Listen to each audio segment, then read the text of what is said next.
Hi, I'm Bob, and I'm a Shaklee ambassador.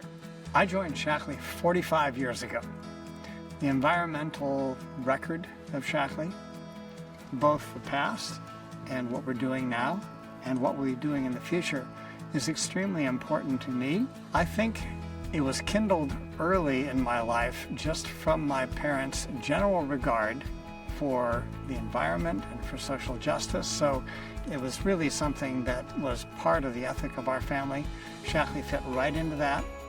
And then as I went on in Shaklee, I saw opportunities to express that philosophy, express those values in other ways. And right to the point where today I'm the executive director of the Sustainable Living Coalition in Fairfield, a nonprofit kind of think and do shop. Shaklee has helped me build a life that I control. And it's also helped me build a life that is valuable to other people. And I think for me, that particular characteristic of the business is the one that I appreciate the most.